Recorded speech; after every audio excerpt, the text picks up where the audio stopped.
Hi, welcome back to Good Job Mom. I just had the most amazing conversation with Mimi Cunningham.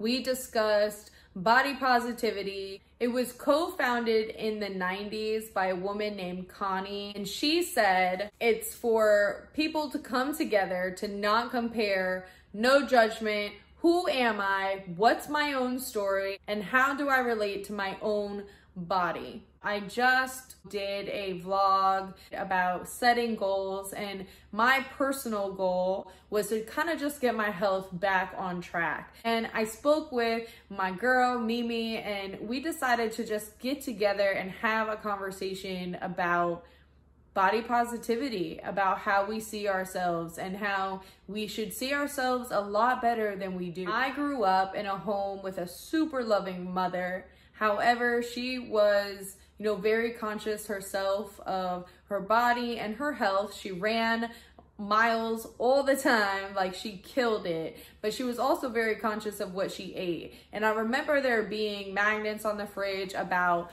weight and being skinny, and specifically a newspaper clipping or something that she had printed out, and it said, "Nothing tastes better than skinny feels." And so that's kind of what I grew up seeing. And I don't know that I was ever super self-conscious about my body. I definitely was a very confident young girl turned into a young woman, but I'm sure it played a part over the years of how I viewed myself and maybe what things I needed to change. It's very interesting because a few months back, a friend of mine said, "Hey, you've always struggled with your weight." And that's not true. And I told my friend, actually, I haven't always struggled with my weight. I've always struggled with how I see myself. And so I want to have this talk with you ladies, and I have this talk with Mimi about just figuring out how we can view ourselves in a better light, have a better perspective of what our bodies look like. Today, I have Mimi Cunningham on, and we're just going to vibe, going to talk about body positivity. Mimi, thank you. What's up, girl? So much. I love this topic. I love you. Oh, I love you too, girl. I want you to just tell everybody about a little bit about yourself. Okay. All right. Okay. Well, I'm Mimi. Whitney and I are good friends. I'm a mom. I'm a wife. I'm a mom of 3. I've had 1 child myself.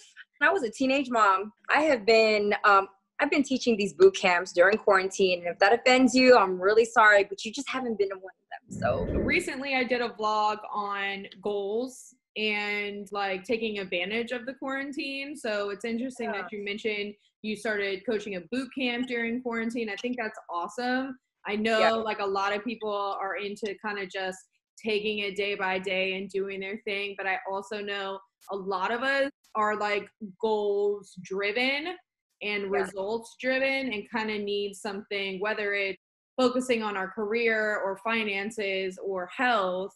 So I think that's awesome that you're doing that. One of my goals I mentioned in my last vlog was that I would need to get my health just under wraps. So what is body positivity? What does that mean to you? Oh, body positivity. I feel like when we talk about body positivity, it can really, you can rabbit trail into this, people get really outside of themselves, and it can become more of exposing your body because you love it. You want to show it off. It's less about positivity, and it's more about respect. Oh, that's good. I'm positive about these things, or I like the way my body looks. I'm learning to respect what my body allows me to do. Actually, since you said that it's more about respect, have you struggled with having body positivity for yourself and respect for yourself? For real. So here's my thing. What I started to notice, especially with coaching this boot camp, is that we talk about being kind to people, right? But we talk so bad to ourselves and about ourselves. And I would work hard. And then some days I would look in the mirror, and maybe it's the week before my period, or maybe it's the day after I ate 3 slices of pizza, and I would just grab my lower belly just like a sandwich like this, and just be like, "You're so disgusting, Mimi. What is wrong with you? You know, you haven't been pregnant in such a long time. Just really, beating myself up like that and thinking, how would I feel if somebody went up to one of my friends, one of my girls, and started saying this to them? I drag somebody for talking to my friends like that, Right. Overcoming that is a daily thing. Some days are better than others when that's really what you struggle with as a woman. It all comes back to respect. Like, I respect the fact that my body got me up out of this bed today. I respect that my body's going to tell me when something's off with it. Okay, you know what? This food didn't sit right with me, or this amount didn't sit right with me. And focusing less on what I see and more about how I feel. And I love that you don't put like layers on, and you're not always in hoodies and sweats and stuff like that. And I love that. Thank you. I grew up not overweight. But I always felt like I was, because my mom, my sister, my granny are all much shorter than me. Like I'm like one of like 3 tallest girls in our family. And so, and then like my boobs came in right away. Like you just automatically feel bigger than everybody else. I wasn't always big. Then I went through like some depression and anxiety, and I gained some weight then. And then I went through some more, it was like really bad. And then I put on like 100+ pounds going through that. But through all of that, I guess I kind of just always, because I was small at one point, and because I did weigh like my worth on how small or large I was, I always felt confident. So when I did put that weight on, I still felt like this like banging beautiful chick, that I was before. Also, I had to have like a lot of conversations with myself where I was just like, girl, like this is what you look like.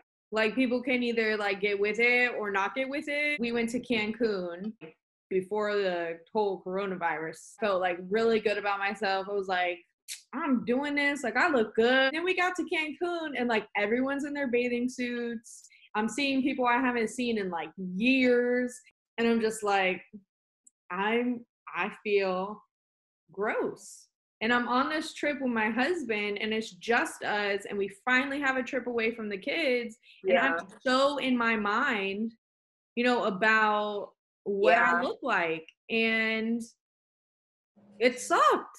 And it's weird because like I think a week after we got back, I went to a friend's birthday party, and I felt amazing like in my outfit, but I think there's just like, the back and forth of right feeling good and then not, and just judging like too much. And do you think anybody in Cancun cared what I look like? No, like no one cared. And the people who do care, the people who do think some type of way about you or anybody, and their weight, nobody who feels good about themselves is thinking bad about you. Like it's none of your business, right? Yeah, it really, yeah. You have 2 daughters and a son. So how are the talks with them around like health and fitness and just like their bodies? How do you steer them and nurture them in the direction that you want them to go so that they have a positive view of themselves? This is, honestly, I love this one. Oldest is starting high school this next school year. My 6th grader is going to 7th grade, and then my son is going into 6th grade. So I'm going to have 6th, 7th, and 9th grade. And this is that age where, kids get really like, they start to form solid opinions about themselves. The conversation is always about self-control, what our body needs. Like for an example, my oldest was having some breakouts, and when I was younger, my family would always make fun of me and be like, oh, pimple face, or whatever, when I would have a breakout. And, I get it. It was like banter, joking. Everyone does that. But you don't realize, especially when kids are going through, when they're going through changes, their bodies are they're feeling physical and mental and their chemical changes, what that does to them. Thinking about, oh my gosh, this is going to affect my health. and my wellness, they're thinking, oh, this is going to affect the way people see me. Girl, listen, I don't just steer the car in a different direction. I would rather we crash. I just remember what it was like for me to have those body image conversations with my stepmom. And she would, you know, say things like, from your lips to your hips. And it was never around how this was going to make me feel later. Like, hey, man, this just isn't going to make you feel good. You have one ice cream cone, that's fine. But you have 2 or 3, it's not going to make you feel good. I think that it's really about values and communicating the right values to your kids. But you have to have the right values for yourself before you communicate those to your kids. So good. My mom, she had magnets and like a newspaper clipping. She had on the fridge, nothing tastes better than skinny feels. And bless my mom's heart, I love that woman. Yes. And obviously had her own, you know, issues with what we do, what women have nowadays as well. But I grew up seeing that. My granny, everything was surrounded around if you were getting bigger, gaining weight, what you ate, but then at the same time would make you anything that you wanted to eat when you come over to her house. So it was very confusing, but it wasn't consistent. It wasn't consistent. Yeah. And I think that has helped me to the same way as you. Like, we're going to crash this car. Like, I'm not just going to like steer it. We're going to crash it in a different direction. AJ will say to me, oh, you have a really, really big butt. And I'm like, I know. Like, thank you. Or he'll say, like, you have a really big stomach. And when he said it one time, I was like, I had to find a way to, like, flip it. And I was like, yeah, I know. Okay, period. Yeah. You're a coach. How can we set realistic and attainable health and fitness goals while feeling like we are making progress and loving ourselves through the process? I think that it's good to talk about everyone who's in your family about it. I remember when I've started like 85 health journeys, to be honest with you. And each time it was different. It was for a different reason. Really about looking good. That was enough for a season, but that was a very shallow goal to look good. I just realized that I needed to let my family know. I let Eric know. I'm like, man, I want to push myself. I want to do something better. I want to make sure that I get everything out of this body that it's capable of. And it became fun. It became emotional. I didn't stick to a strict diet, and I'm still not sticking to some type of strict diet. I'm saying yes for myself and no for myself. When you've got someone else saying your yes and your no for you, it's more like, it's more on them than it is on you. Really take responsibility for this. I want to get older and feel better.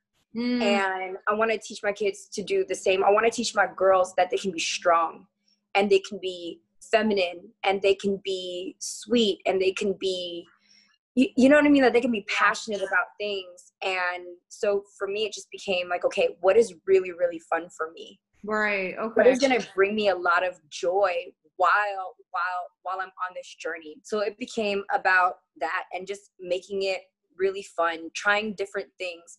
I pushed my husband's SUV the other day. I saw that on the road. Yes. And it was a fluke because in my mind, I'm like, I can't move this stupid truck. It's so heavy. But Eric went and put it in neutral, and I pushed and it started to move a little bit and a little bit more and a little bit more. And I feel like that's what this like wellness journey, like this health journey is. Sometimes you start out thinking that you know what you want out of it, but you really find something else. I found a lot of healing with starting a new health journey. It's really good because a lot of people get discouraged when they quit. I'm never going to get strong. I'm never going to get healthy. Like, I'm never going to lose the weight. I'm never going to feel good about myself. But that's so good. Like, each time you get back up and you retry. I don't ever consider it a failure. Anytime when I don't stick to a program, when I don't finish a program, I don't consider it a failure or giving up. I just no, I just decided that that didn't work for me. I think there's just a lot of shame that we have internally, and we're really good at shaming ourselves. No one's going to believe in you. You're not consistent. You're not, it really, like you said, it doesn't matter. And I think that this time around, I really wanted to send a message to myself that we're doing this, whatever this is, we're going to keep on doing it. How can we love ourselves through the process? Loving yourself. Gratitude. Some days I kill it. I'm burning 1,000 calories just working out. Yeah. I drank a gallon of water. I ate 7 to 8 servings of vegetables. And other days I had a Coke Zero, some hot Cheetos. I skipped breakfast because I woke up late. I had 3 cups of coffee with sugar and half in it. And my workout was crap. I think it's one of the most damaging things that we can do to say, I'm going to eat a donut today and I'm going to pay for it tomorrow. I think there's a damaging conditioning, negative programming that says, if I have something that tastes good, if it tastes good, I will pay for it later. I believe that's actually what held me back from performing better, from me actually giving it my all, was getting discouraged because what I perceive as a failure, because I had a donut. You know what? Okay,